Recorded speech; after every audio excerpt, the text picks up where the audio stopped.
Reflections. Hiya Monstaz, thanks for stopping by. Are ya cozy yet? Are ya cozy yet? Are ya cozy yet? No? Well, no problems, because we have 5 more scary stories that may help you fall asleep tonight. Monstaz, big shouts out to all of you. And if you are already subscribed to YeahManTV, sweet. If you haven't done so yet, why not? Be sure to hit the subscribe button below. Well, alrighty Monstaz, I'm gonna go check on those pizza rolls. And in the meantime, I hope you enjoyed the video. And let the stories begin. The Man on the Bus, written by She's Mad Crazy. It was the summer of 2009. I was fresh out of a marriage that I had jumped into too quickly, and here I was looking for myself again. So I called up my 2 oldest siblings that live in New York City, and I told them I was coming for a visit. Needless to say, they were excited. I only had to pay for my bus ticket there. It was rather cheap, and I had a good job at that time, so I was able to purchase it with no problems. Gleefully, I packed up my suitcase so full I could barely zip it. I get on the bus and all was well.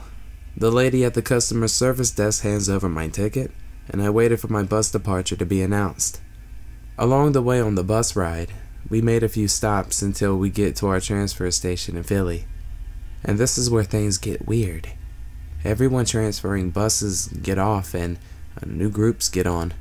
I see a lot of strange people looking at me, but none stood out like this one. This guy had long, greasy brown hair, thick glasses, and a wild-looking beard. He isn't bad smelling or homeless looking. In fact, he looks quite well put together and smelled of cologne. But he just had this creepy serial killer lumberjack vibe about him. Whenever I travel, I always take the window seat. It's my thing. And lo and behold, this creepy guy sits right next to me. He starts to talk, and it's innocent enough. I'm not much of a talker though, by nature, so I listen. He talks about his sister's wedding, stating he had just attended it in Philly, telling me he was on his way back home to New York City. I nodded and smiled. He then said in the creepiest whisper I've ever heard in my life, I'm gonna kiss you now. And before I could respond or react to the matter, he planted his lips onto mine as his beard scratched my face. I yelped in horror and punched him as hard as I could in his arm. He let out a loud laugh and said that he loved me, and that he knew I was the one. I'd never seen this man a day in my life, and I didn't know him from a can of paint. It became very clear to me that this guy was mentally disturbed, and just as I stood up to cross over him and go complain to the driver, a young woman appeared from a few seats behind us on the bus, profusely apologizing, claiming he was her cousin and that he had a mental disability. She offered to trade seats with me, and I accepted. The whole time he's laughing, and his laugh's getting louder and, well, more disturbing. That was the end of my interaction with them. But at the next rest stop, as I was getting off the bus to get some snacks, I walked past their seats and saw them making out, whispering and laughing. Like, WTF? They were very strange people. I don't know if they were really cousins or not, but I was glad to make it to New York City and see my big bro at the station waiting on me. I ran into his arms, clearly shaken. He asked what was wrong, but I never told him exactly what happened. Nevertheless, he and my sister tried to comfort me, but I wouldn't spill it. I have been a frequent flyer ever since this incident occurred. Even thinking about it gives me the creeps. The Red Wood Cabin, written by Kuro Caillou-chan. I used to live in Japan, but recently moved to a town somewhere in America. At our town, there was a story going around that a cult had a cabin somewhere in the woods near our town, and that they were doing incantations, summoning spirits and spectras, the usual paranormal stuff. Me and my friend Jack, whom I had met when I first came into town, didn't really believe in the paranormal. So when we had the opportunity to do so, we would very so often camp near the section of where the cabin was rumored to be and searched around for it. It didn't take long, since on our 5th time we found where it was. The cabin was completely hideous. It was infested with cockroaches and even some centipedes. The left side of the cabin was decayed slightly. The right side had a bit of termite problem. At first it looked like any old rundown cabin. Then we took a much closer look. That was when a hard stench hit us. It was horrible. I gagged and almost vomited. Even though I was busy dealing with the stench, Jack was able to get a look at the walls. They were covered with signs, upside down crosses, blood red eyes, and the most frightening part, bodies of people, completely stripped of their clothing and nailed to the wall of the cabin. I thought of calling the police or running. Jack, however horrified he was, insisted on going into the cabin.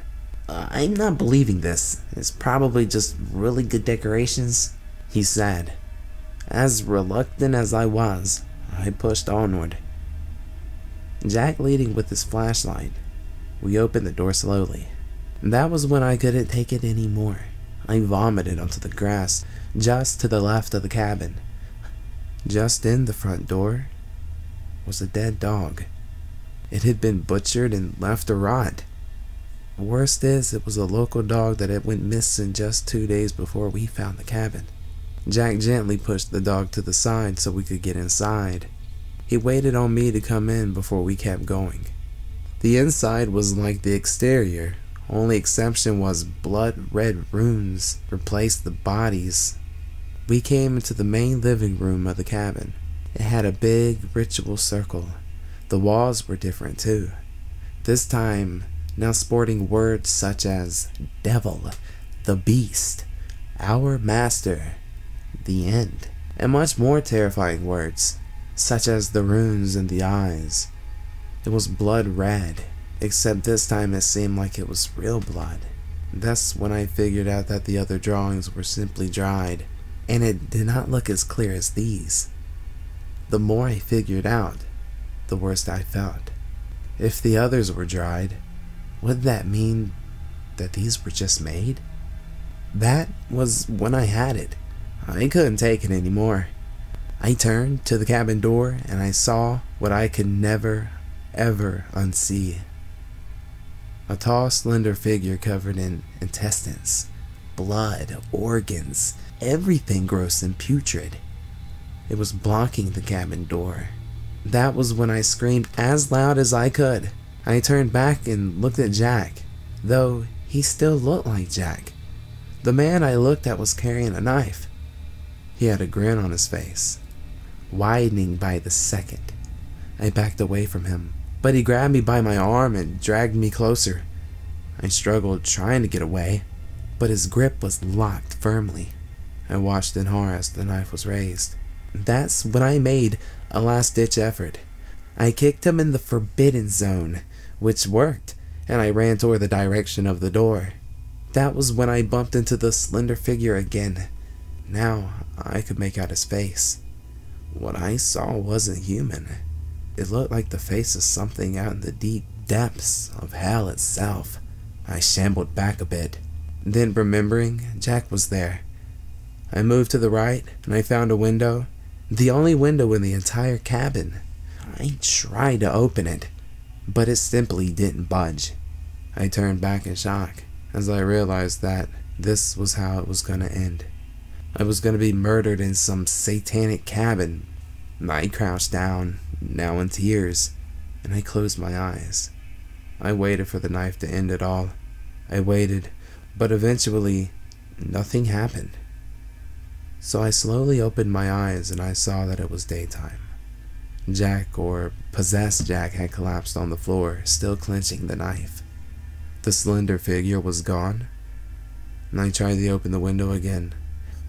I tried at the window again, and now that it was daytime, I saw that it was locked. I unlocked it and opened it, How silly I thought not to check for the lock. I made a mental note to always do that, and then proceeded to exit through the window, helping Jack get through it first. We finally got back to the campsite, and I helped Jack get back in his tent. And then I went to mine. I recapped on what happened, and then wrote this in my journal. Though this wasn't the near-death experience I've ever had, it was definitely the most extreme and grotesque. I waited for Jack to wake up, and then we headed back into town. I never told anyone what happened, and I definitely didn't tell Jack, who is now my best friend of all time, that he almost killed me.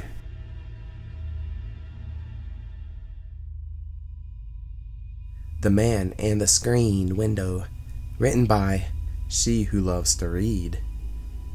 At the time, I was 17 years old, and like most teenagers my age, I was content to locking myself away in my room with my laptop and headphones. In autumn of that year, my parents went up north for the weekend. We live in Michigan, and the Upper Peninsula is famous for its scenery that time of the year. I was left with the house to myself for the entirety of the weekend, and thought nothing of it. I enjoyed my privacy, and didn't mind being alone. Let me tell you about my house, and where we lived. Our house is very old and a modest dwelling, 2 floors and a basement. All the bedrooms are on the first floor, since the second floor is an unfinished attic. The house itself is about 8 miles from the nearest town. The backyard is pretty large, with an even larger confine stretching out for acres and acres, separating the property from the lake on the other side of the trees. The cornfield stretches partially around the house, creating a wall between our house and our neighbors to the east. It wasn't isolated by any means. There are 5 houses very near, 1 on each side and 3 across the street. A local hunter, a farmer, a retired couple, a construction worker, and a local preacher were the people I called neighbors. It was a quiet road, little traffic, and only the occasional coyote howl to disrupt the night. A nice, calm place to live. It was day 2 of my weekend alone. It was a chilly evening, so I shut my window and locked it up before I huddled up into bed with my laptop. I have always been a big fan of urban legends, especially legends that have some sort of truth woven into it. Truth always makes a good story, and makes a scary story all that more frightening. Well, that night, I had no idea that I was about to take part in my own scary tale. While I was zoning out on my laptop, watching horror videos and reading stories online, I heard an odd noise over my headphones. I pulled one speaker away from my ear and focused on the sound. The sound was coming from my window. My bedroom is a corner bedroom, and as a result I have 2 windows. One window faces my neighbors to the west, and the second faces the backyard. It was the second window that I had heard this strange noise. Well, at first I thought maybe leaves and loose branches were getting blown against the screen, since it was the fall, and the weather in Michigan, well, it can get pretty harsh and unpredictable.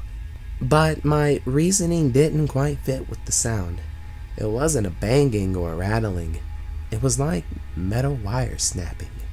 I removed my headphones, and I used my laptop screen as a light to see where I was walking without putting a glare on the window's glass. The curtains and blinds beneath were drawn, preventing anything outside from being able to see inside. I was nervous about looking outside. I was alone, and I had no idea what was going on. I hugged my wall and I slipped my fingers under the curtains and slowly, carefully pulled down one of the blinds so I could look outside. Now there, standing in the darkness outside my window, was a person holding a knife, cutting at my screen. My heart skipped a beat as my blood ran cold. My instincts told me not to make a sound and stay out of sight. I slid down my wall and crawled on my hands and knees to my cell phone sitting on a small table next to my bed. I quietly called 911 and whispered everything to the person on the other line.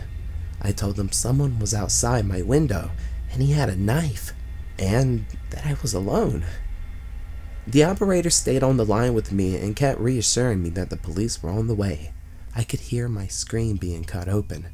I kept telling her I wanted to run, but she insisted I stay put and didn't make a sound.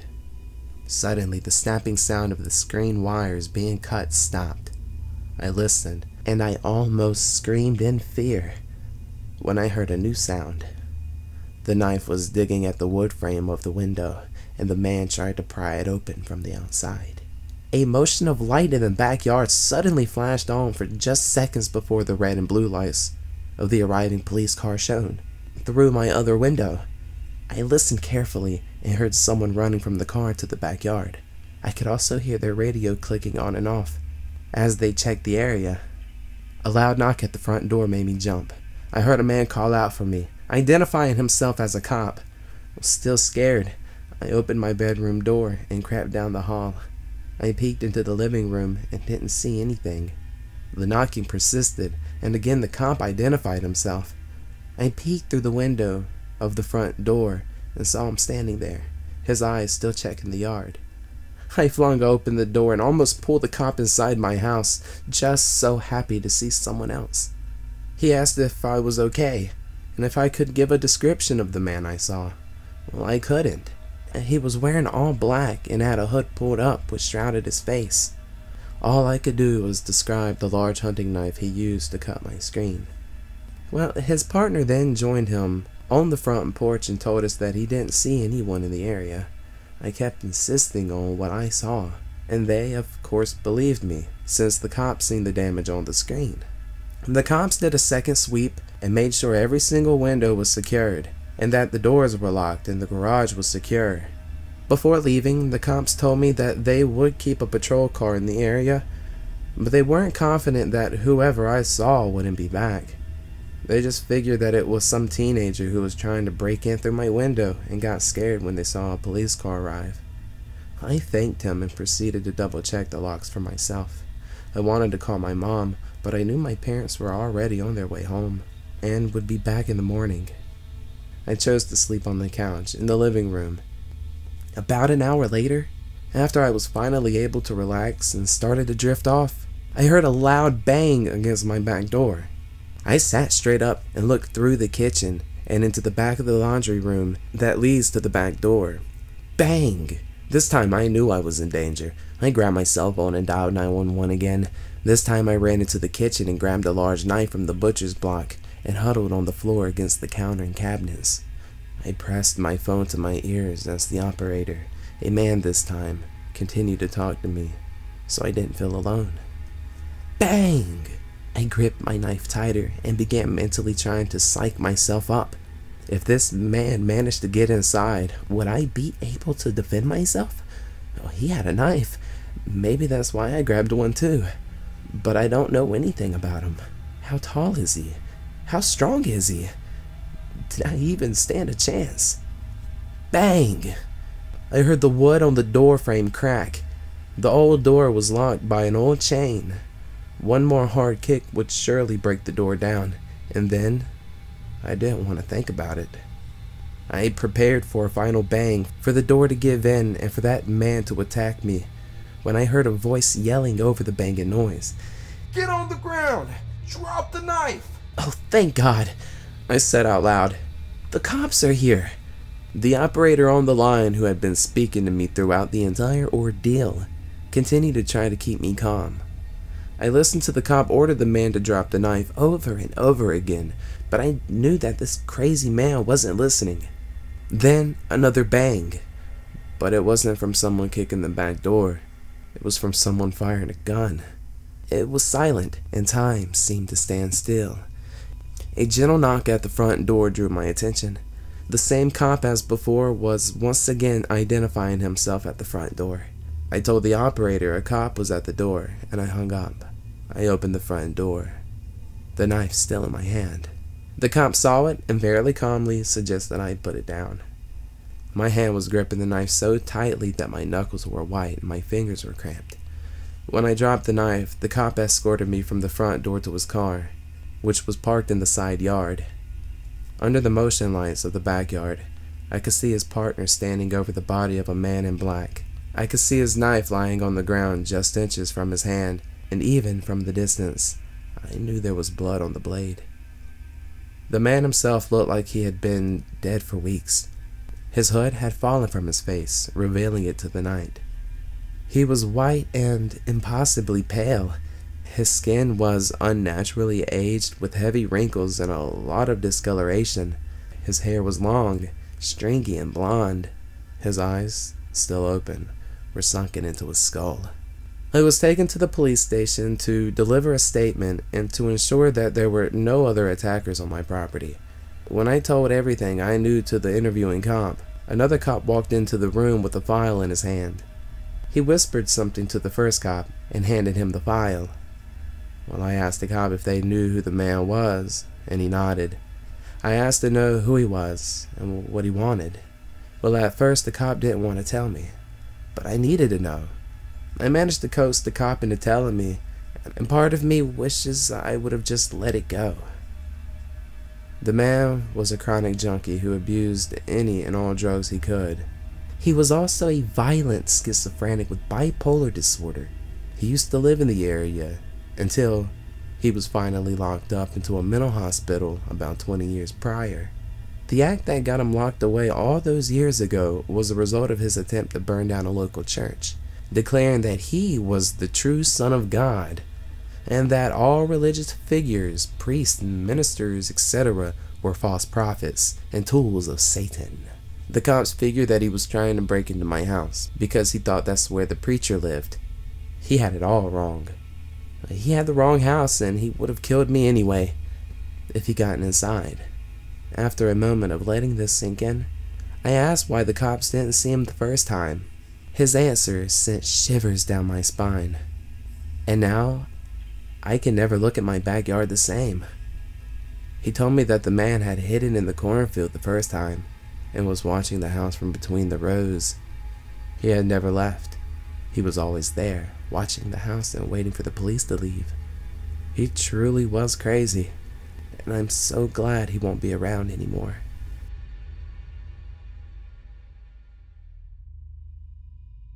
Knock Knock, written by Charlene Greystone, 29. This happened a few years ago when I was still living in South Dakota. I lived out in a small town that literally turned off their stoplights after 9 p.m. at night. Everyone knew each other. Stores and even Domino's was a 2-minute walking distance from my home. Above all else, no one else in town bothered to lock their doors due to how safe the town was and how everyone knew each other. It was literally a quiet and lovely town, and being one of the few Asian people out there, except for the Chinese family that ran the only Chinese food takeout place in town. I worked in the only hospital in town on assignment with my travel company, and I worked the NOC shift. I know it's cliche, I can see the eye rolls happening. However, I honestly like working the NOC shifts. It was usually quiet, except for days when there was a full moon. Now, I usually didn't believe in the spiel about how NOC shifts with the full moon always has something crazy happening.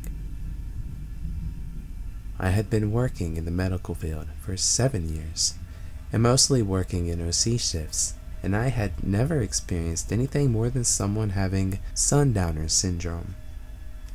But on this summer night, it was raining, and the moon was playing peekaboo through the rolling clouds. Lightning flashed, and the thunder roared outside. The wind practically had nails that evening, scraping across the roof with a ghostly voice, as if it were trying to wake the dead, or all my residents. I was the only charge nurse on a unit of 80 patients. While that doesn't sound like it can be possible, in certain states, there's no guidelines or limitations on how many patients a nurse or even a certified nursing staff can handle. I was grumbling at my station desk in Unit A. I had tons of paperwork to complete, including an admissions paper that needed to be inputted into an EMAR, medications to check in, and prep the paperwork and vials for blood draws for the 5 a.m. labs. I remember just being so exhausted because the night prior, We had someone hysterically scream bloody murder in Unit B and terrifying the living daylights out of the second charge nurse. We'll call her Sandy, who was supposed to be on the shift with me this night. So Sandy, who had been so shaken up by the event because when she had gone to check the patient, he had kept insisting that death was in his room, and his scythe was by his throat, and that he was stating that the land the hospital was built on is cursed. It was understandable why she had called out, stating she was feeling unwell. But damn it all, I was tired myself, and I hadn't got much sleep neither. I remember closing my eyes and then hearing someone approach the nurse's station. I had thought it was one of my CNAs doing her rounds, and didn't think much of it, until the footsteps stopped at my desk. Opening my eyes, I looked to see one of my regular sundowner patients. However, she was staring right beside me, rather than looking at me. "Hello, Mary. Is it breakfast yet?" she said in a chipper tone as I frowned and got up from my seat. "Mrs. H, no one by the name of Mary is here. Are you all right?" I asked, my eyes casting to the stop where she was looking so intently at. "Oh, Mary, I thought it was light out. I'm sorry," Mrs. H stated aloud, and then finally looked at me. "Shar would be a dear and help me back to my room. It seems I've gotten the time mixed up again." Walking to the other side of the nurse's station, I gently placed my hands on Mrs. H's arm and began to guide her. "Mrs. H, who is Mary?" I asked. I know that we weren't supposed to feed into any type of delusions or hallucinations that the patient has, but the way that Mrs. H had been looking at that one spot next to me, well, it irked me. "Oh, Mary, the charge nurse. Well, she comes here only at night. She used to come all the time, but now she can only come here on certain nights," is what she told me the other day. I tucked Mrs. H back into bed and put on her little alarm that would trigger if she tried to leave her bed unattended. Shaking my head, I saw one of my CNAs doing her rounds in Unit B. You see, there were 2 units, Unit A and Unit B. Usually, we had 1 nurse to each unit and 2 CNAs for each unit as well. But we were a bit screwed that night due to the incident of the night before, leaving only myself and 2 other CNAs on shift, making it difficult for us to get all our work duties and do rounds at the same time. "Sheila, I'm gonna still be in Unit A. If you guys need me, just walking me, please." Sheila nodded to me and continued her rounds, as I walked like a zombie back to my chair and then noticed my files had been moved around on my desk. I shook my head again. I must have toppled the files over when I got up, I think. Scooting the chair up to my desk, I began to do my work again, concentrating on inputting the data and writing notes for the patients I had given midnight medications to. Feeling my eyes beginning to droop a little, I rubbed them, and I saw someone approach me from the side. Her attire was of white, so I had assumed it was Sheila or Janice, because both CNAs had worn white scrubs today. "Where is the linens closet?" The voice was very soft, a faint whisper. "Down the hall towards the entrance to the ER section. It should be a closet with a sliding door." "Are you becoming forgetful tonight?" I joked without looking up. The figure stood there for a moment, before almost gliding out of my vision. When closing my eyes again and shaking my head, I brushed it off and continued to work when Janice came up to me, her face a bit pale. "What's wrong, Lady Jane?" I was pretty sure my eyes were bloodshot and dry, but the way Janice looked at me in unease set alarm bells off inside me. I stood up slowly. What's wrong? Cher, who were you talking to a few minutes ago?" One of the guys. Didn't you ask me about the linen closet? I frowned as she shook her head no. No, I've been in the kitchen stocking for tomorrow morning's breakfast service. I just came out and noticed you talking to someone, but she seemed afraid now. But what, Janice?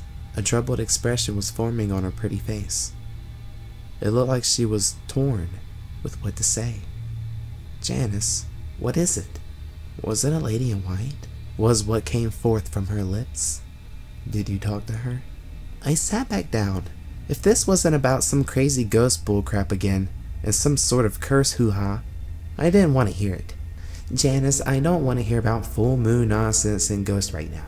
I have a ton of work, and I don't have the time to talk about ghost stories tonight. I'm not trying to be mean here, but... Janice held up her hands. Fear still etched across her heart-shaped face. Sure, please be careful who you speak to.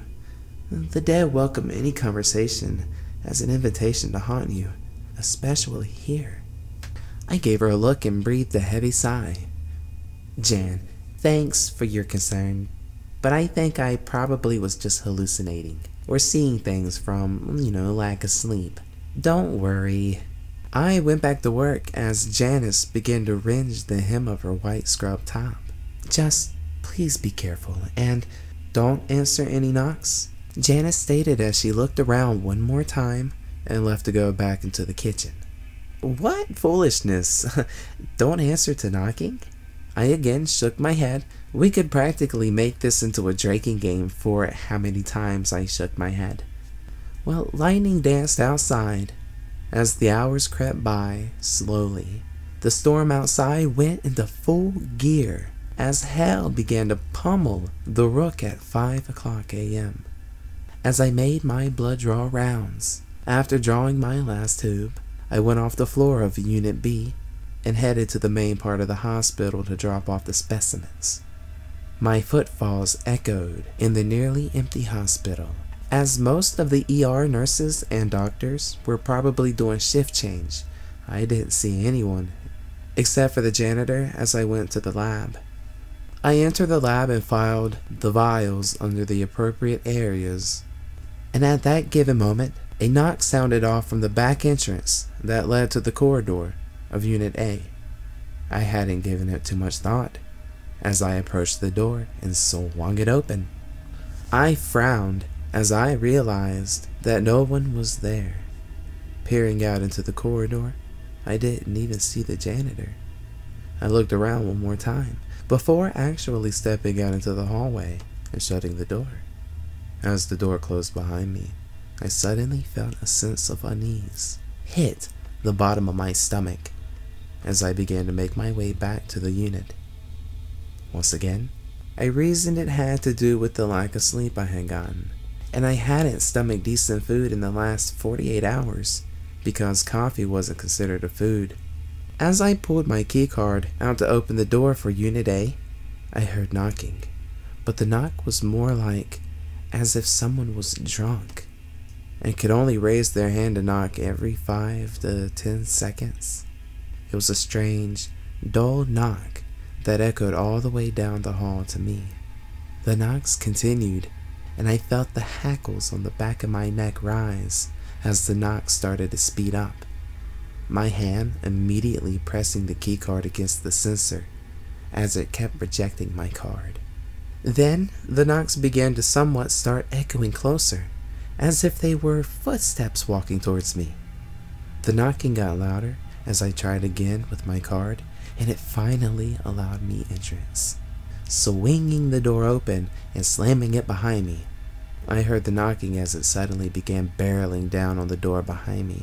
I faced the door and began to walk backwards as it kept going until it was more of a high-pitched noise, and then stopped. My heart was racing. This had to be the results of working too much OT and very little sleep, with caffeine being my only lifeline of energy. I rubbed my temples as I forced myself to breathe and calm down. It was all in my mind. That's what it was. Before I could turn, I felt the hackles rise at the back of my neck. I screamed bloody murder at that fair moment and whirled to find Mrs. H holding her hand to her chest and staring at me. I gasped.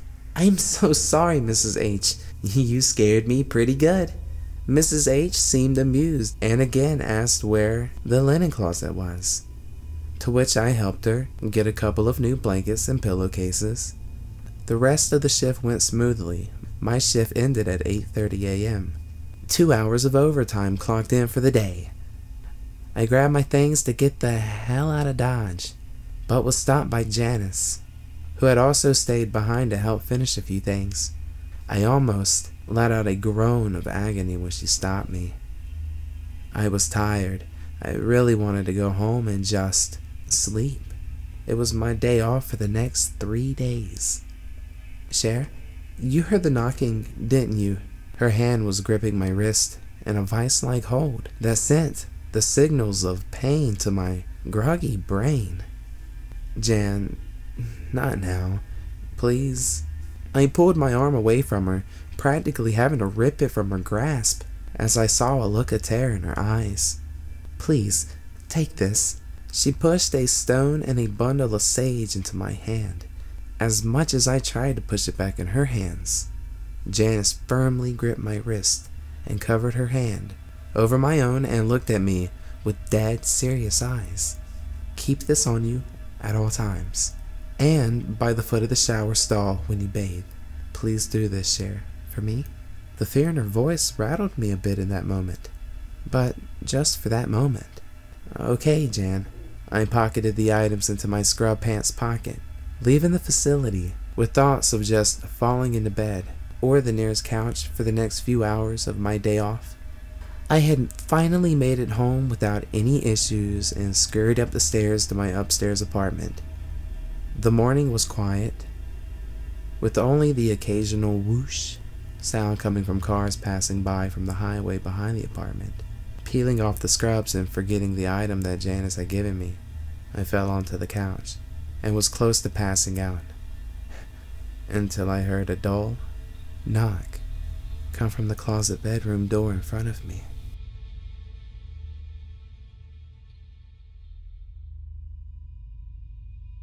Grandma's Laugh, written by Hauntingly Grotesque 1. There she was, just standing there laughing to her heart's content. It was joyous. That same from the belly laugh she had when she was alive, the same one I remember as a little kid. Her willow white hair stood out against the glow of the nightlight. Her pearly white teeth dentures sparkled. She didn't speak.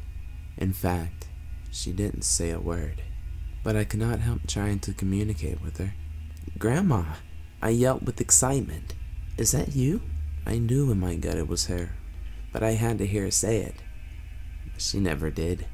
She never said anything. She just disappeared. I awaked the next morning wondering if it was all just a dream. But the sweet smell of her lavender perfume lingered in the air like a sweet reminder of the encounter. I normally despise the atrocious pungent smell of lavender, but not my grandma's lavender. It was always warm and inviting.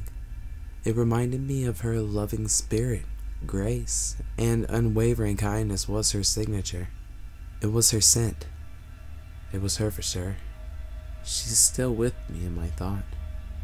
The next night, after a long, tedious day, I get another visit from her. This time she's younger. I'd say late 40s. I knew it was her because she had my mom's look, almost identical. This time her hair was black, thick and wavy. Her skin like smooth caramel, her eyes like burning coal. She was beautiful. Her smile was radiant. Yet she didn't laugh this time. She just smiled and then disappeared. I came home from work the next night equally, just as excited to get another visit from my grandma. But tonight it felt different. Tonight it felt strange nonetheless. I got into my PJs and headed to bed, and just like clockwork, Grandma appeared again, or at least what I initially thought was my grandma. She was even younger this time, around a little girl's age, maybe about 10. with 2 curly black pigtails with ribbons and bows on them, wearing a pretty little red and white lace dress. I blurted out, "Hey, Grandma?" She responded in a menacing voice, "I'm not your grandma."